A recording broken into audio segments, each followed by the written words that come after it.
Hi guys, I'm back again with 2013's The Purge, which I paid $29.99 for it originally in Fred Meyer's. Can you believe that? I paid $29.99 for a film which to me is a $10–15 film at best. It's not a bad film, the slipcover's really nice. I like the slipcover. It's one of those things where you watch it and you think to yourself, it actually makes a good point about the system of morals and rules is actually forced upon us. And if we had 12 hours, would we kill people? Would we actually take the time to kill our brothers and sisters, our parents, our friends? What would we do? Would we stay indoors and make sure we were safe, or would we go out and take revenge for the people we don't like our bosses, our family, our friends?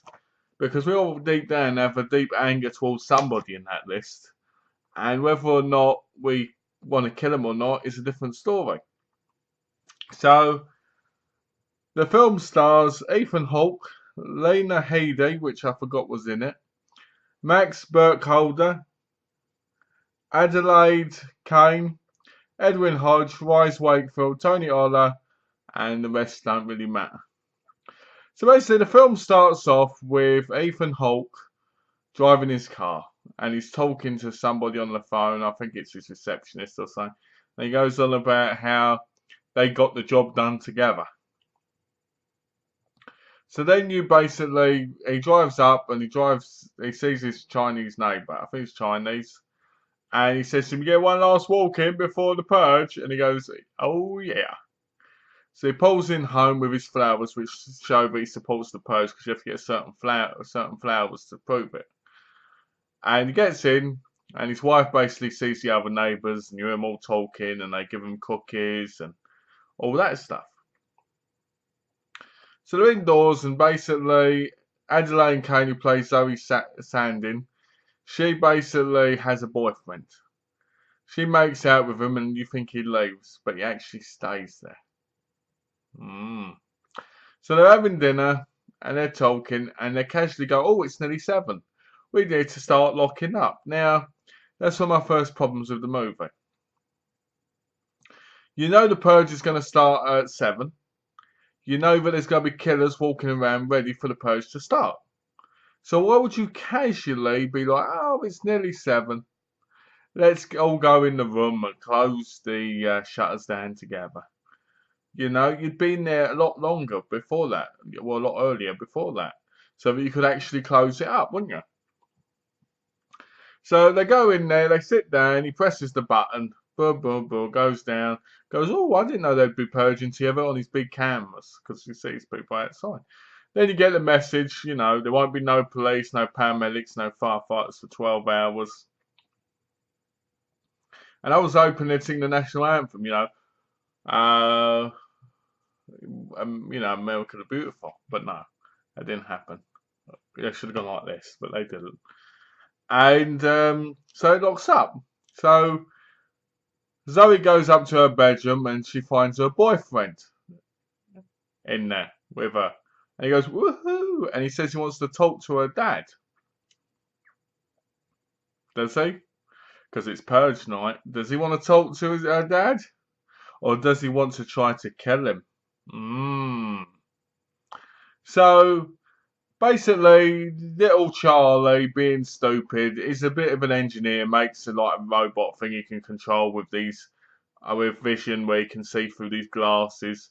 Rich kid, So he basically sees this bloke outside trying to hide.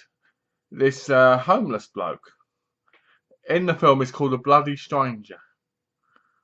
And but it's a homeless black bloke. I may say I'm black bloke because there's a reason to that. So this homeless black bloke's scared witless. He's homeless, and basically these people coming to get him. He's like, "Help me! Somebody help me!" Charlie, who should never have had the code in the first place, goes, "Quick, come in!" and opens the thing, and then it shuts down, and he gets in the bloke.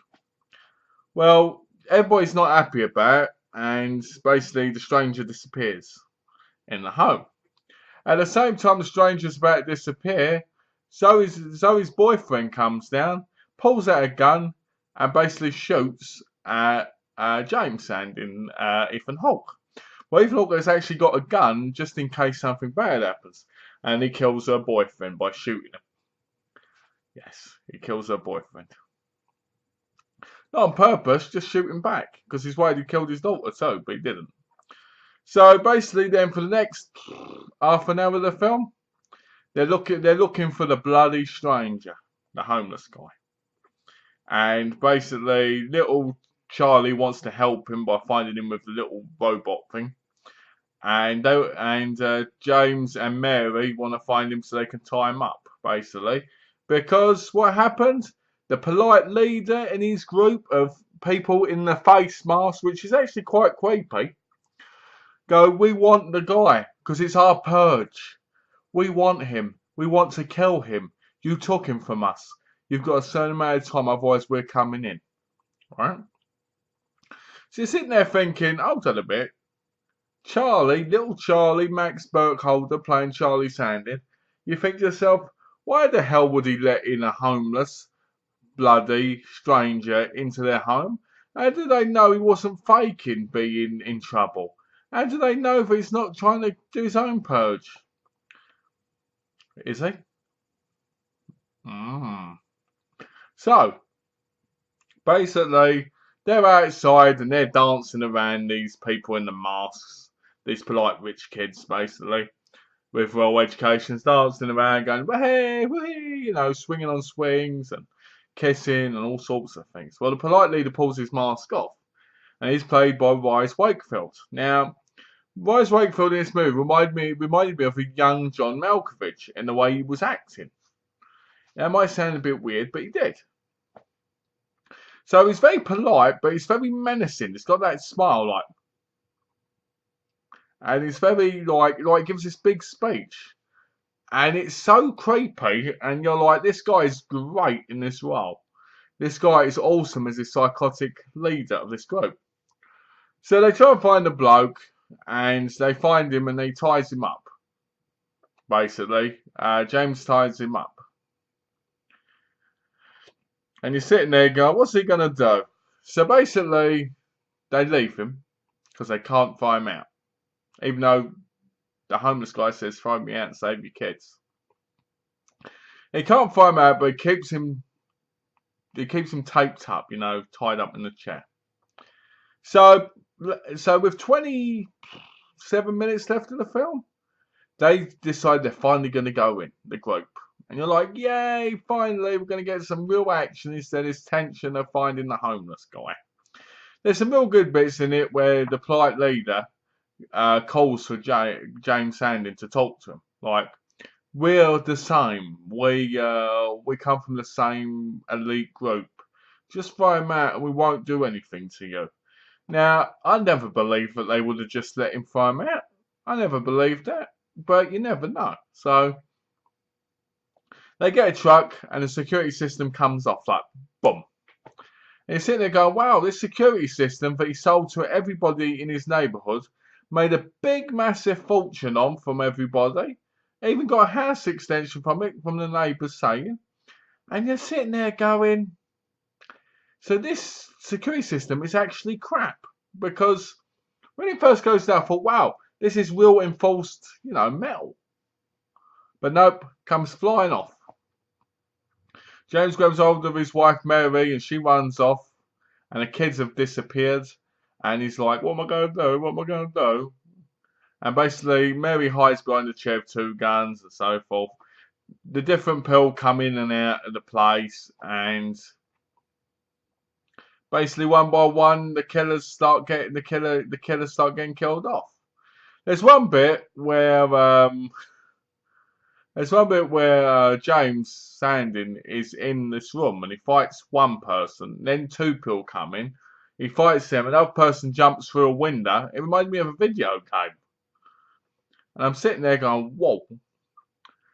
But what shocked me the most about this film, and this will be spoilers, obviously, is Ethan Hawke's character gets stabbed by the polite leader, Rhys Wakefield. And he holds him like this, like a baby kind of thing, like cradling him. And he says, "Don't worry, Mr. Sandin. You've sacrificed for the purge. Your soul is cleansed." And you're sitting there going, "This guy's effing mental." And he gets a little tear in his eye and he kisses James Sandin on the forehead. And you're like, yeah, what a great bloke. And more of his guys go smashing everything up and so forth. And I'm sure there's a lot more than there was originally. And I'm sure some of them are the same people, but in a different mask, different clothes. One of the things I kept thinking in this movie was, why didn't James Sandin, after he killed some of the people, why did he take one of them into a room and put their clothes on if they fit him? So he didn't look like himself, and so that he could have moved around and killed them more efficiently. Now, don't get me wrong, maybe the clothes wouldn't have fit him, but it would have been an idea. Or maybe I've been playing too much of the Hitman video game. So you think James Sandin's going to die, but he gets up. And he's like, and basically gets to Lena Headley's, Mary Sandin's wife, and his two kids. Well, his kid Charlie, and there he is. It's like there. He's like, well, you thanks to you, I'm going to purge now. And so he shoots the polite leader, Wise Wakefield, and kills him.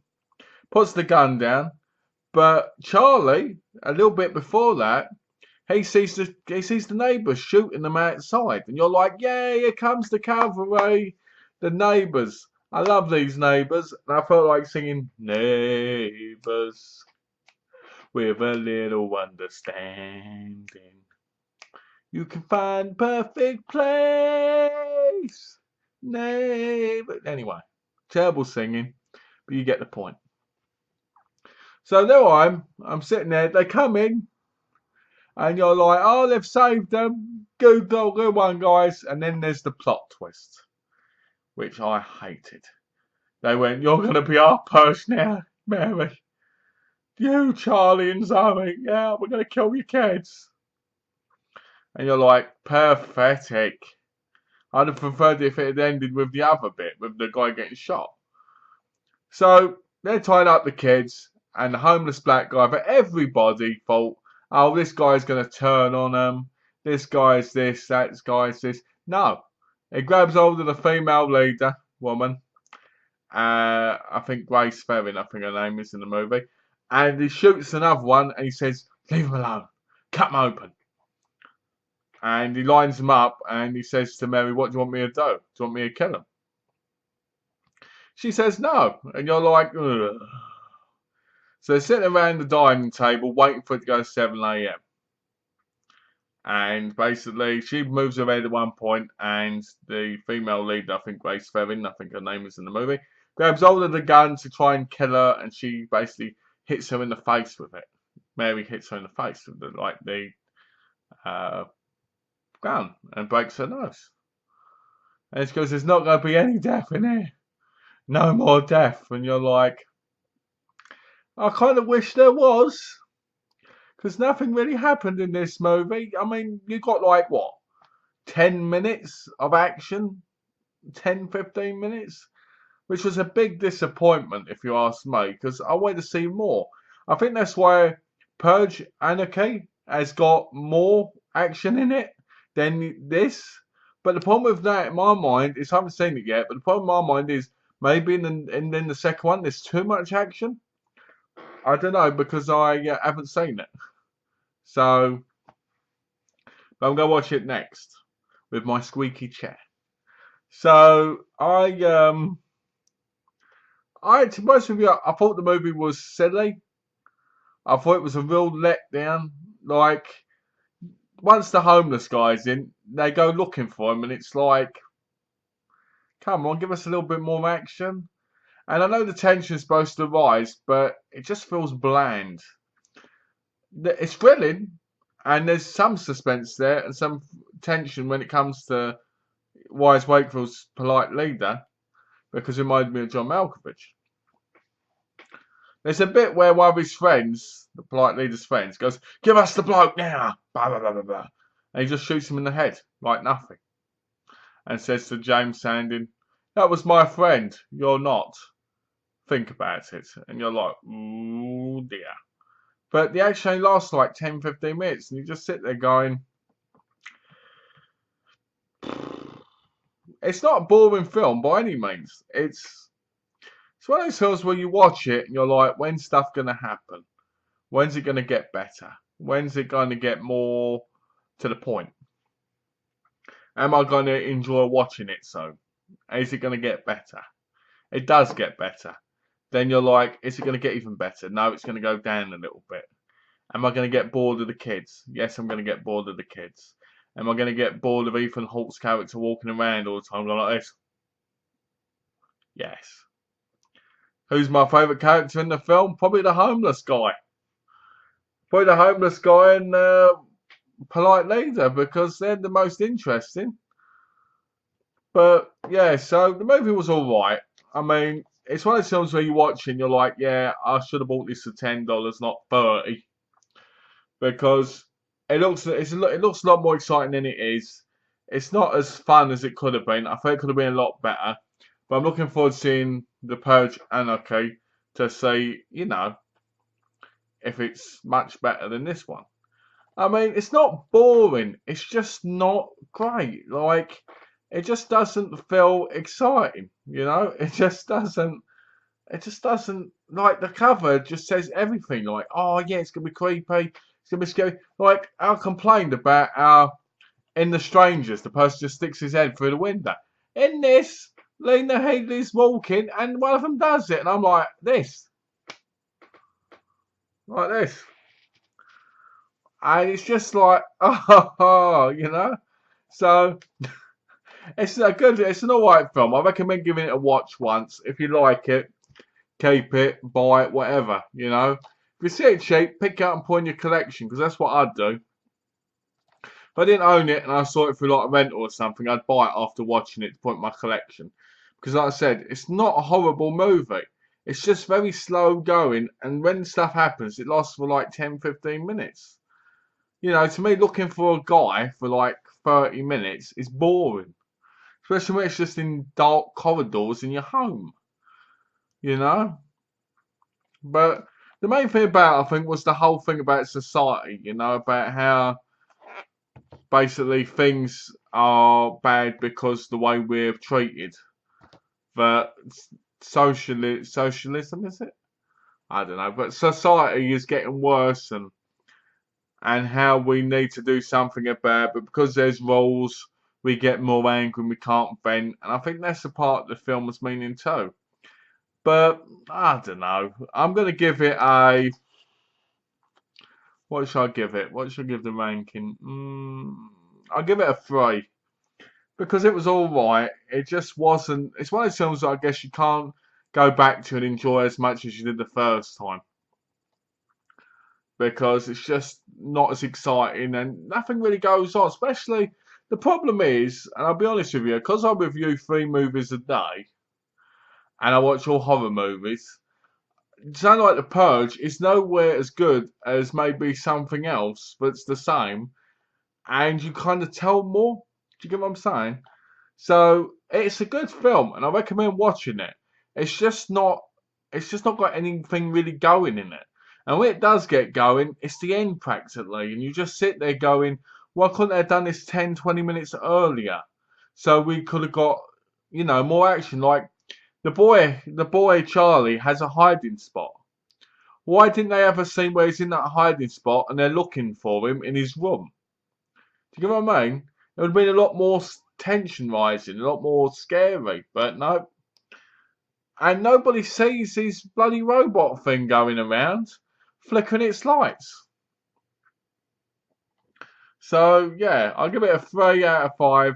I recommend giving it a watch. It's not the best film, but it's alright. And especially if you want to watch the second one, I always recommend watching the first or the second or whatever ones you haven't watched in a series. Because, in my view, you should always watch all the series, if you get what I mean, of films. Like the Friday the 13th, you should watch 1 to the remake, even though the remake's terrible. But you get what I mean. So, yeah, that's The Purge, 2013. And I'm guessing my next review will be The Purge Anarchy. So look forward to that, guys. Thanks for watching. Let me know what you think of The Purge.